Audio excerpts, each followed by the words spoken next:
Est-ce que vous aussi, le Disney de votre enfance vous manque? Personnellement, oui. Si vous êtes de ma génération, vous avez connu le Disney des années 90, le nouvel âge d'or du studio d'animation mythique. Et bien cette génération-là, années 90, début années 2000, était la dernière génération de Disney à faire des dessins à la main, de l'animation 2D. Entre-temps, ça a été remplacé par des images de synthèse, l'animation 3D, mais pourquoi? J'ai envie de vous expliquer ça en vidéo aujourd'hui. Car lorsque vous regardez le reste du monde, la France, le Japon, il y a toujours de l'animation 2D. Mais alors pourquoi les Américains sont directement passés à l'animation 3D? Et pourquoi est-ce qu'un studio historique qui a fait de la 2D pendant des décennies a maintenant complètement arrêté pour faire que de la 3D? Les Japonais, ils ont pas arrêté. Les Français, on n'a pas arrêté. Les Irlandais, ils font encore de l'animation 2D. Alors pourquoi les Américains, ils ont quasiment tous arrêté? Qu'est-ce qui s'est passé chez Disney pour que ça change? On va parler de tout ça en détail. Avant de commencer cette vidéo, j'aimerais remercier le partenaire officiel de celle-ci, c'est BorgosVPN et ses 38 millions d'utilisateurs et presque 5 sur 5 sur Trustpilot. Vous les connaissez, c'est le meilleur moyen de soutien de la chaîne et c'est un service utile que j'utilise tous les jours. Je vous mettrai dans la description et le commentaire épinglé un site internet qui vous dit dans quel pays se situe le film que vous voulez regarder. Ensuite, vous changez de pays. Canada, États-Unis, Royaume-Uni, Belgique, Suisse, Italie, vous allez avoir la VE, STFR et même la VEF dans certains cas. Sur Netflix, vous avez des films comme Nuremberg. Sur Disney+, vous avez déjà Zootopie 2 ou Predator Badlands. Sur HBO Max, qu'il faut utiliser depuis l'application HBO. Si vous avez un compte via Canal, connectez-vous sur Max avec ce compte-là. Smashing Machine est déjà présent et Marty Supreme va pas tarder. CyberGhost propose des serveurs optimisés pour chaque plateforme de streaming. Et vous le savez, mais il y a certains sites internet qui vous demandent une carte d'identité pour y accéder et personne n'a envie de faire ça. Vous avez envie de vous Cillian Murphy, le Gosling en paix, donc utilisez un VPN. De même, quand vous regardez des films d'une certaine manière, vous avez clairement envie d'être en sécurité. Vous pouvez partager un compte avec 7 personnes au total, c'est disponible sur tous vos appareils préférés et c'est super simple d'utilisation. Vraiment, tout le monde peut le faire en quelques clics sans problème. Vous pouvez essayer par vous-même car vous êtes satisfait ou remboursé sous 45 jours et vous avez une assistance technique en français 24h7. Utilisez le lien dans la description et le commentaire épinglé afin de vous abonner à CyberGhost et bénéficier de 83% de réduction plus 4 mois gratuits.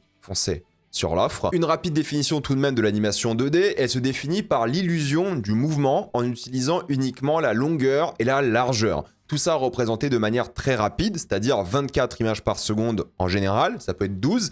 Parfois, le Roi Lion, c'est un exemple parfait. C'est l'animation 2D. Voilà, on parle de cette génération-là, années 90 et avant concernant Disney. C'est généralement fait à la main ou sur un logiciel ou sur une surface plate de manière générale, sans volume 3D, sans modèle 3D non plus.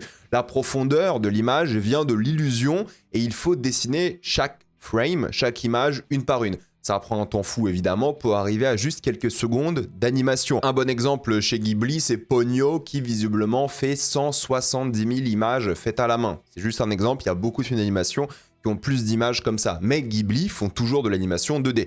L'animation 3D, elle, utilise des modèles volumétriques sur ordinateur, en images de synthèse, en 3D, et ils jouent sur la longueur, la largeur, mais aussi la profondeur réelle de l'image. Car là, tu as une profondeur, t'es sur un PC, t'es pas à la main, c'est pas une surface plate. Ils créent des personnages avec des squelettes pour les animer, pour les bouger, de la lumière, de la physique de manière générale. Bref, c'est pas du dessin à la main de manière classique.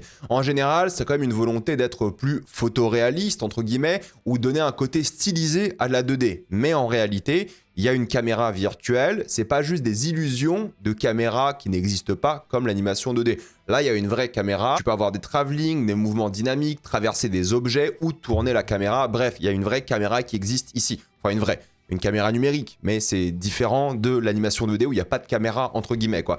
La 2D peut le faire aussi en soi via l'illusion, comme j'ai dit tout à l'heure, mais c'est encore une fois quelque chose qui est fait par la manipulation des images. On n'est pas face à un logiciel informatique où tu peux vraiment créer des scènes de toutes pièces. Là, tu as une feuille et tu te démerdes. Entre grosses guillemets, je caricature un petit peu. Mais maintenant, c'est vrai qu'il y a un mélange des deux. Il y a de la 2,5D. Alors, c'est pas toujours appelé comme ça, on est d'accord, mais Spider-Verse est un exemple. Ils mettent parfois des objets plats, donc en 2D, via ou quelque chose qu'ils ont dessiné à la main ou qu'ils ont fait par ordinateur, peu importe. Mais ils mettent des objets plats dans des environnements 3D et ça crée un style un peu spécifique et nouveau. Parfois, ils vont dessiner à la main par-dessus des modèles 3D. C'est justement ce mélange de techniques 2D et de technologie 3D que Spider-Verse a utilisé par exemple. C'est l'illusion de la 2D dans un environnement 3D et c'est assez rigolo. Là où la 2D c'était l'illusion de la 3D, là c'est la 3D qui est l'illusion de la 2D. C'est marrant qu'on soit arrivé à un stade d'évolution comme ça, mais ça permet de créer un style un peu nouveau, quoi, qui n'existait pas avant en soi. Et il y a plein d'autres studios qui ont fait ça. Le Chapeauté fait pas mal ça aussi, le deuxième de DreamWorks. Le premier était vraiment plus CGI. Le Robot Sauvage fait ça aussi, parce que Robot Sauvage, l'approche, c'est de prendre des concept art et d'essayer de les animer. Donc tu pars d'un concept art qui est généralement fait en 2D sur quelque chose qui a du volume, qui est en 3D. Et des studios d'animation 2D, il y en a plein, encore une fois, Ghibli.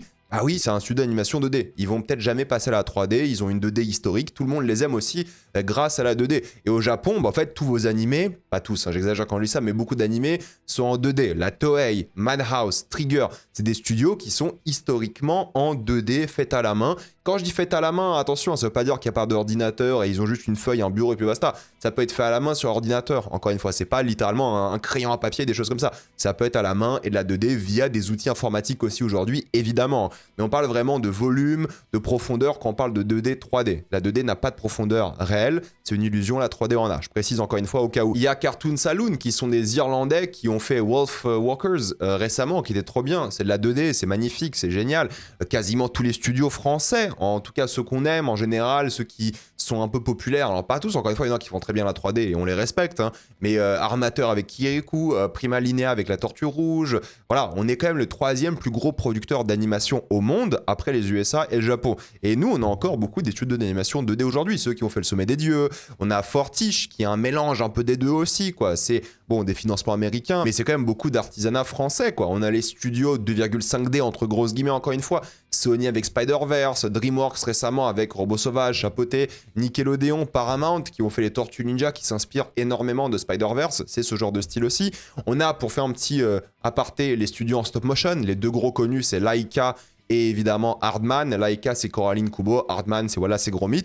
Et les studios 3D, bah là vous allez voir c'est majoritairement des gros studios américains. Encore une fois, il y en a en France et au Japon et dans plein d'autres pays, mais historiquement les gros studios 3D aujourd'hui c'est Pixar avec tout ce qu'ils ont fait depuis le début, hein. Pixar ça a été que de la 3D depuis 95, depuis la genèse de Pixar et Toy Story. DreamWorks, ils ont commencé avec de la 3D aussi, avec Shrek. Illumination, Moi Moche et Méchant, c'est la 3D. Blue Sky, qui ont fermé, mais qui appartiennent maintenant à Disney, L'Âge de Glace, tout ça, c'est de la 3D aussi.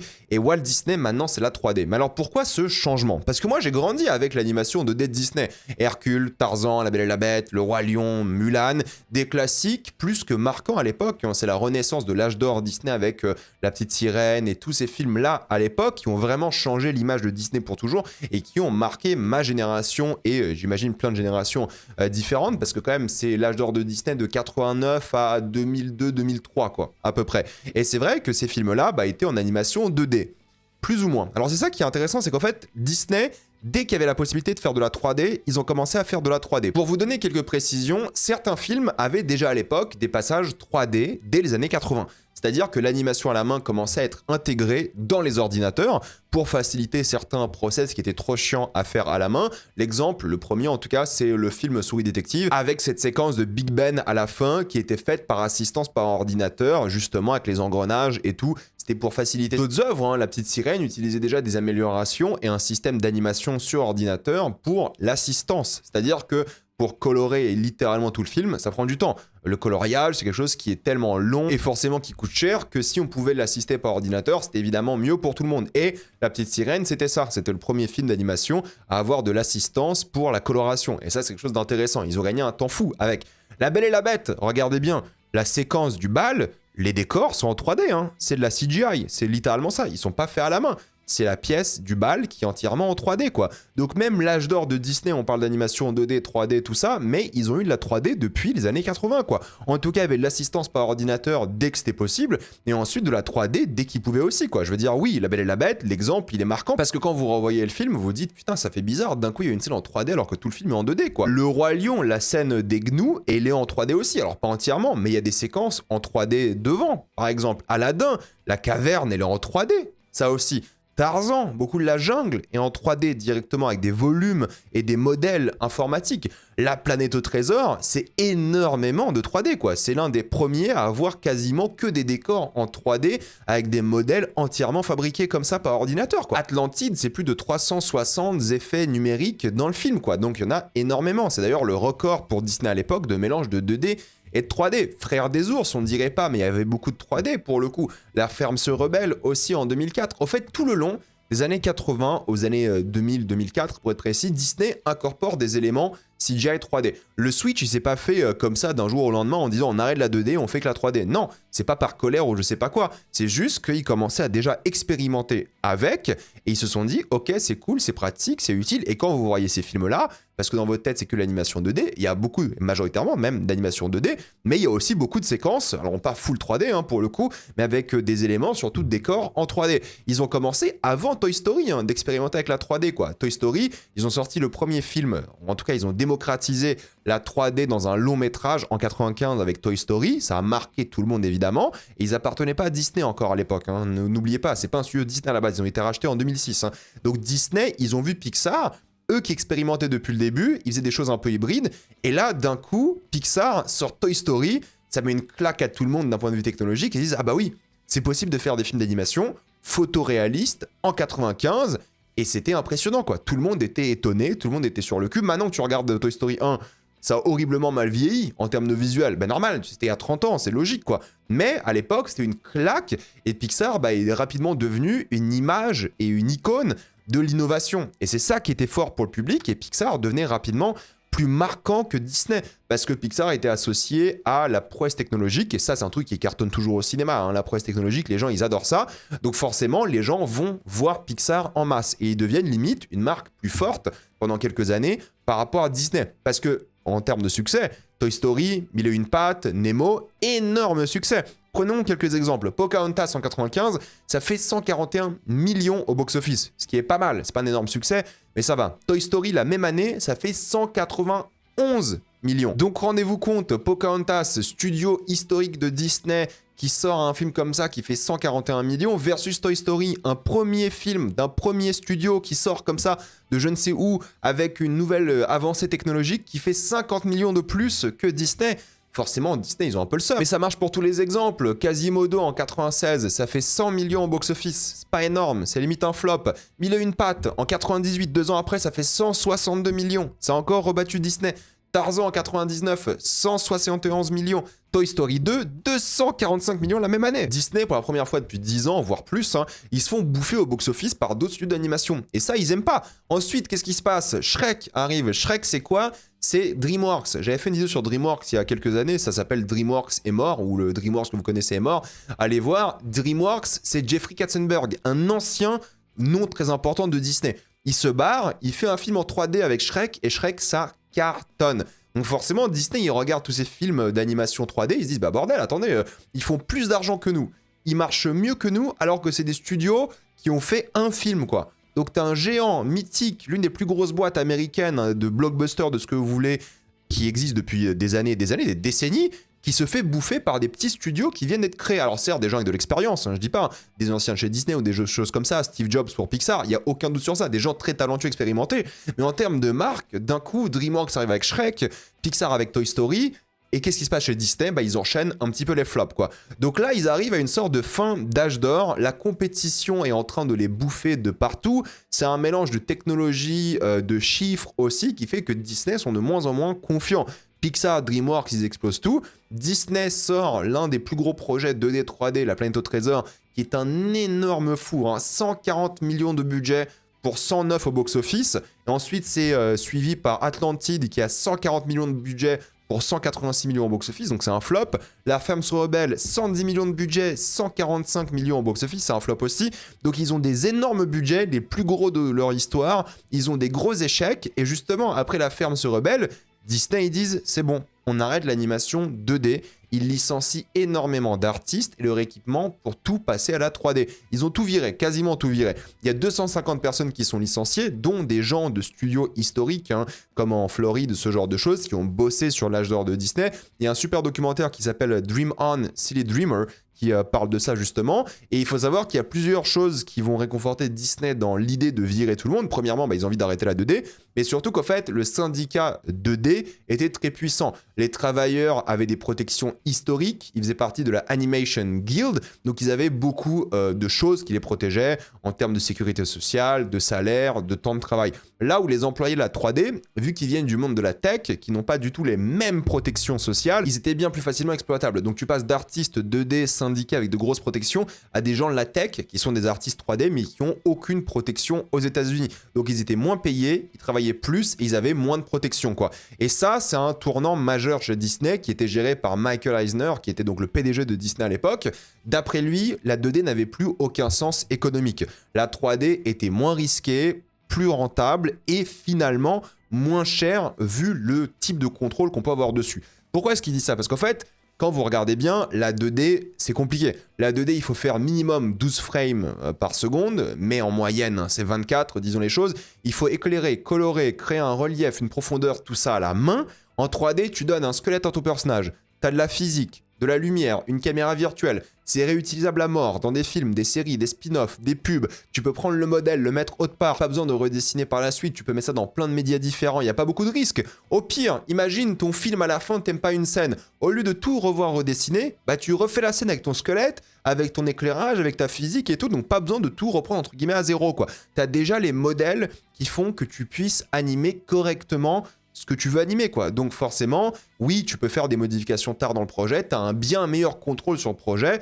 Donc oui, c'est logique pour le PDG de Disney de se dire, ok, la 3D, c'est tellement plus flexible, c'est tellement plus simple pour nous, ça va nous faire des économies et on aura une meilleure gestion pour la pipeline de travail qui était dur à mettre en place parce que créer une pipeline de travail, de technologie 3D quand t'as pas l'expérience et tout, ça prend des années, surtout quand t'as 70 ans d'expérience ou un peu moins sur de l'animation 2D où vraiment c'est géré de A à Z. Mais l'animation 2D, c'est beaucoup de, ok, tiens ton bureau, une petite lumière et dessine. Là où la 3D, bah, faut mettre en place un système informatique bien plus compliqué, une pipeline de travail à travers différents studios dans le pays de manière générale, parce que Disney, c'est pas qu'à Burbank, c'est aussi en Floride, ce genre de choses. Donc il fallait créer un truc qui puisse vraiment faire de la 3D convenablement. Donc ça prend du temps, c'est un investissement initial qui est élevé. Mais pourquoi arrêter la 2D tout court? Pourquoi est-ce que d'un coup la 2D est genre le bouc émissaire de l'échec de Disney? Est-ce que c'est légitime? En fait, quand tu sais que La Planète au Trésor, qui a vraiment créé cette volonté chez Disney d'arrêter la 2D, et un flop à cause de Disney, tu te dis que non. Quand vous connaissez un peu l'histoire de La Planète au Trésor, et peut-être je ferai une vidéo critique de La Planète au Trésor bientôt et je vous expliquerai pourquoi ça a floppé, mais en gros, La Planète au Trésor n'était pas du tout soutenue par Disney, les réalisateurs n'étaient pas du tout soutenus, et ils ont sorti La Planète au Trésor devant Harry Potter, quoi. Devant Harry Potter 1, rendez-vous compte. Et c'était aussi la volonté de Disney de faire plus de films d'aventure pour jeunes hommes, quoi. C'était ça l'idée aussi, à moins avoir le côté universel, et sortir ça devant Harry Potter, qui est un film universel, familial, vraiment pour tout le monde, bah forcément c'est un énorme flop, ils l'ont pas soutenu, ils n'ont pas fait le marketing qu'il fallait, donc ils ont vraiment massacré La Planète au Trésor parce qu'ils croyaient pas au projet. Bref, j'en parlerai en détail une autre fois, mais en gros, ils se sont dit, ok, les spectateurs n'ont pas envie de La Planète au Trésor, ils n'ont pas envie des autres films qu'on fait à cette époque-là, donc on arrête la 3D. C'est juste un bouc émissaire, hein, ça veut rien dire. Et je vous explique pourquoi dans quelques secondes, mais en gros, même Dinosaure, avec la 2D, 3D, ça a floppé, quoi. Gros flop, le film était pas bien, d'ailleurs, on en reparlera si vous voulez un jour, mais c'est un énorme flop. Mais ils se sont quand même dit, ok, il y a peut-être un truc, le réalisme numérique, il y a peut-être un truc sympa à faire. Même Lilo & Stitch, c'est un petit succès, mais c'est pas un énorme succès non plus, quoi. Près des ours, ça floppe aussi. Cusco, ça va flopper aussi malheureusement. Donc la 2D, elle marche pas bien chez Disney. Mais il y a quand même quelqu'un qui défend la 2D chez Disney, et c'est pas n'importe qui, c'est John Lasseter. John Lasseter, c'est l'un des noms les plus connus de l'histoire de l'animation. C'est le réalisateur de renom de chez Pixar, et qui ne comprend pas du tout ce choix. Parce que lui, qui a fait que la 3D, hein, enfin que la 3D, chez Pixar en tout cas, il a fait que la 3D, il le dit en 2006. Après le rachat de Pixar par Disney, il le dit, la 2D est devenue l'excuse pour de la mauvaise narration. Lui ne pensait jamais que la 2D était le problème, il pensait vraiment que la qualité narrative devait primer. Et je pense qu'il a raison, quoi. Lasseter a même dit une chose assez iconique à l'époque, aucun studio de cinéma ne critique ses caméras pour la qualité de leurs films. Alors pourquoi critiquer les crayons? Et il a raison, il voulait constamment remettre la 2D historique chez Disney. Et après le rachat de Pixar, bah John Lasseter était l'un des gros noms et patrons de Disney. Il bossait énormément dessus. Maintenant, John Lasseter, il faut quand même le préciser, ça fait partie des agresseurs de MeToo. Voilà, c'est pour ça qu'il bosse plus chez Disney, c'est pour ça qu'il bosse plus chez Pixar et qu'il bosse dans d'autres studios d'animation. Mais John Lasseter, oui, c'est l'une des grosses figures de MeToo qui s'est fait arrêter à cause, et virer et cancel, hein, à cause d'agressions sexuelles. Voilà, je le précise parce que là, on parle de lui en bien, mais c'est un agresseur. Voilà, et ça, il a été viré de Disney pour ça. Pour que Disney vous vire à cause de ça, fallait vraiment le faire, quoi. Donc vraiment, Lasseter, renseignez-vous sur ça aussi, les accusations, mais c'est quelqu'un qui clairement a fait des choses pas bien du tout. Par contre, lui est un grand fan évidemment de l'animation 2D et il se dit ok, on va tester une dernière fois avec La Princesse et la Grenouille. Et c'est un projet 2D avec du CGI aussi évidemment. Sauf que ça flop, quoi. C'est un énorme flop. Et le vrai souci de la princesse et la grenouille, c'était que c'était dur à faire aussi. Pourquoi? Parce que rappelez-vous, en 2004, après La Ferme se rebelle, Disney, ils avaient complètement viré et démantelé toute l'animation en 2D. Ils avaient plus de professionnels, plus d'expertise et plus d'équipement. Et le marché américain, il était sur la 3D, quoi. C'est uniquement grâce à des gens comme Chris Hibler qui a caché ses bureaux qu'ils ont pu finalement faire l'œuvre de manière générale. Et le film, parce que vous savez, c'est des bureaux à l'ancienne où il faut avoir ta feuille et tout, la lumière, et c'est lui qui avait caché ça, quoi. Mais sinon, ils avaient plus rien, quoi. Il fallait tout reprendre, et forcément, ça motivait pas Disney. Sauf que La Princesse et la Grenouille, 100 millions de budget, 260 millions au box-office, vous vous dites, ah bah ça va. C'est pas un énorme succès, mais c'est un beau score et tout. Et c'est vrai que c'est un beau score. Donc, peut-être la 2D serait repartie chez Disney. Sauf que quoi? Qu'est-ce qui se passe? C'est en 2010, un an après, que sort Réponse. Et Réponse, c'est en 3D. Et la 3D de Disney à l'époque, ça a rapporté 600 millions. Même budget que La Princesse et la Grenouille, 600 millions au box-office. Donc ça fait plus que 2 fois plus que littéralement La Princesse et la Grenouille. Donc là, Disney, ils se disent, mais attendez, vous rigolez ou quoi? On a fait un film en 2D qui marche bien, mais qui flop par rapport à Réponse. Et Réponse, c'est un énorme carton qui va d'ailleurs lancer le nouvel âge d'or de Disney en animation 3D, quoi. Donc forcément, ils se disent, ça sert à rien. Mais ils réessayent. Ok, pourquoi pas? Winnie l'ourson en 2011, qui se rappelle de ça? Qui se rappelle de l'icône, encore une fois, historique de Disney? Ils sortent un film en 2011, personne ne va le voir, énorme échec, c'est un film en 2D, et là ils se sont dit, c'est bon, voilà, on a sorti un film en 2D, énorme flop. Est-ce que Lasseter a raison en disant que c'est pas la 2D le problème, mais littéralement l'idée narrative derrière? Oui, il a raison, mais dans la tête de Disney, tous les projets 2D qui sortent, ils flopent, tous les projets 3D qui sortent, ils marchent, donc d'après eux, le marché américain, ils veulent la 3D. Ils arrêtent donc la 2D pour toujours, mais attention, parce que même s'ils virent tout le monde, ils jettent pour le coup, cette fois-ci les tables d'animation 2D, tout ça, même s'ils ont fait ça, ils ont envie de garder le style 2D. Et c'est là que sortent des projets d'expérimentation comme Paperman, le petit cours d'animation qu'ils avaient sorti à l'époque, qui est oscarisé d'ailleurs, qui fait de la 2D avec de la 3D. Donc l'ambition de Disney de garder un style quand même historique existe encore un petit peu, mais globalement c'est sur le côté. C'est un truc sur lequel ils expérimentent de temps en temps, mais bon, ils n'ont pas envie d'y retourner parce qu'au box-office, il n'y a aucun intérêt, quoi. Ça a toujours floppé. Maintenant, il y a aussi un truc qui joue énormément, c'est quand même le rachat de Pixar.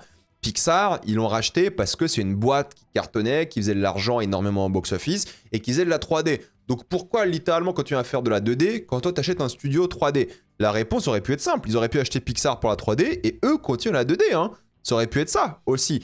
Mais malheureusement, c'est pas ça l'idée derrière, parce que Disney, ils ont acheté Pixar pour avoir les spécialistes de la 3D chez eux et justement faire que la 3D. C'est un investissement pour de la 3D. C'est pour ça qu'ils les ont ramenés là. Et d'ailleurs, Steve Jobs à l'époque, il le dit, parce que Steve Jobs, c'est Pixar, pour rappel, il le dit, Disney n'a plus de raison d'exister, laissez Pixar gérer toute l'animation. Ce qui s'est pas passé, ils ont quand même gardé les 2 studios, mais à la base, Steve Jobs voulait vraiment que Pixar remplace Disney, quoi.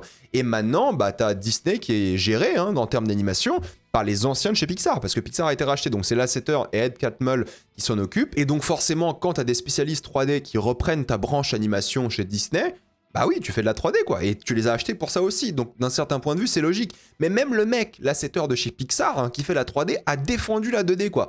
Mais au final, c'est évidemment Disney qui décide, et oui, il y a encore de la chance peut-être d'avoir des films Disney 2D à l'avenir. Pourquoi? Parce que les remakes de films 2D cartonnent. Le Roi Lion, Aladdin, quasiment tout a cartonné, quoi. Alors oui, ça joue sur l'âge d'or, sur la génération qui va au cinéma, beaucoup surtout aux États-Unis. Donc le doute existe. Est-ce que les remakes live-action de films 3D vont marcher? Est-ce que le remake de Réponse va cartonner? C'est une vraie question, parce que Lilo & Stitch, ça fait le milliard. Mais est-ce que Réponse, ça va cartonner? Parce qu'il y a une différence quand même entre avoir du réalisme numérique, comme un peu Réponse, qui est entre guillemets photoréaliste, grosse guillemets, et en même temps, Aladdin qui est de la 2D. Donc il y a une grosse différence, on est d'accord. Donc est-ce que les remakes 3D vont fonctionner? Ça, c'est une vraie question. Mais en tout cas, pour l'instant, Bob Iger a dit que non, ils ne feront pas de la 2D.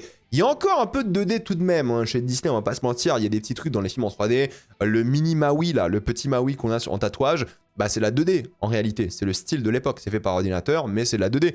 Wish avait un petit peu un style inspiration 2D, quoi. C'est ça aussi qui est intéressant, c'est qu'il crée une illusion pour donner cette vibe un peu 2D à l'œuvre. Mais la bonne nouvelle pour les fans de Disney 2D, c'est qu'en fait, il y a des anciens de la branche 2D qui sont toujours là. C'est-à-dire que Eric Goldberg, il fait encore des stages et de l'apprentissage pour que l'expertise et le talent de l'animation 2D à la main ne se perdent pas. Donc il fait encore des formations, il participe encore activement au sein de Disney à créer des générations qui peuvent dessiner à la main. Parce qu'ils n'ont pas non plus envie que l'expertise, littéralement, de la 2D disparaisse tout court. Donc il y a encore des cours sur ça avec des anciens de Disney qui partagent leur savoir. Comme ça, lorsque ce mec partira, ou d'autres gens de chez Disney, des vétérans, ils pourront quand même faire de la 2D, au moins pour le talent et l'expertise, ce genre de choses. Donc ça existe encore un petit peu. D'ailleurs, le petit cours d'animation qu'ils avaient fait pour célébrer Disney, Once Upon a Studio, avait 80% de personnages dessinés à la main. Alors peut-être ils vont faire des décors en 3D et tout, mais ils veulent aussi garder des personnages en 2D. Donc l'apprentissage en 2D existe et persiste chez Disney encore aujourd'hui.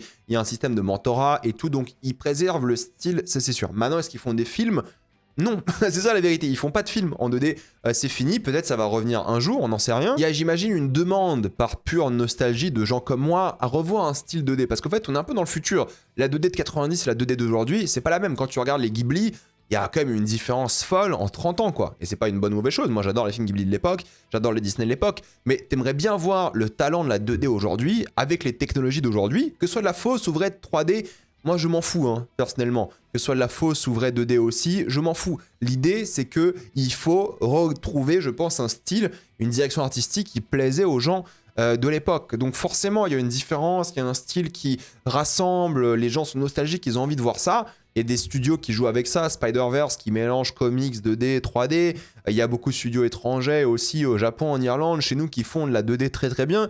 Mais c'est vrai que c'est dommage quand t'as grandi avec Disney de se dire putain, il y a comme un truc où aujourd'hui tous les films Disney Pixar ils se ressemblent, c'est la même DA constamment tout le temps, mais ils pourraient alterner quoi. Ils pourraient faire du Disney Pixar, ils pourraient faire du Pixar, ils pourraient faire du Disney à l'époque, ils pourraient changer un peu les styles et créer un truc un peu différent pour pas que tu dises à chaque fois ah bah c'est juste le nouveau Disney, ah c'est le nouveau Pixar et tout, tout se ressemble. Encore Pixar ils ont l'excuse parce que Pixar ils ont jamais fait de la 2D. Pixar ils ont toujours fait de la 3D de A à Z et ça me dérange pas. Ils ont leur style, ils varient même de temps en temps d'ailleurs. C'est pas grave. Mais c'est vrai que Disney, quand même, historiquement, ils ont varié les styles, mais ils ont quand même deux époques. L'époque 2D, l'époque 3D. Et il n'y a pas de crossover intéressant aujourd'hui entre les deux, il n'y a pas juste de la 2D qui revient et tout.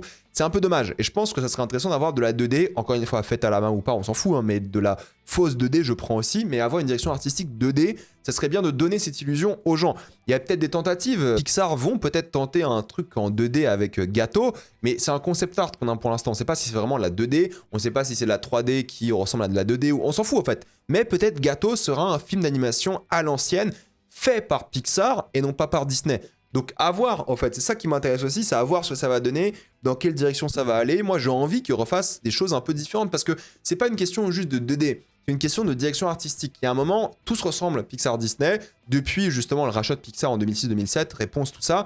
Bah oui, tout se ressemble, on a envie d'avoir du changement, des différences artistiques, créatives, et la 2D peut-être va rapporter ça aussi. Ou alors qu'ils fassent comme DreamWorks, qui se réinventent un petit peu, comme Sony, qui vont changer le game de l'animation avec Spider-Verse, pourquoi pas. Mais c'est vrai que la nostalgie est présente, on a envie de revoir des projets 2D, et moi j'aimerais bien, encore une fois. Donc dites-moi ce que vous en pensez, j'ai essayé de vous expliquer en détail pourquoi voilà, Disney ont arrêté, c'est des raisons économiques, des raisons d'investissement, des raisons de box-office, des raisons de management, des raisons, voilà, X et Y que j'ai expliqué ici. Dites-moi ce que vous en pensez, j'ai envie d'avoir votre avis. Avant de quitter cette vidéo, pensez à utiliser le lien dans la description, le code épinglé, afin de débloquer toutes les fonds de streaming en toute accessibilité, sécurité, avec beaucoup plus d'œuvres. Tout ça pour 2,03€ par mois, plus 4 mois gratuits.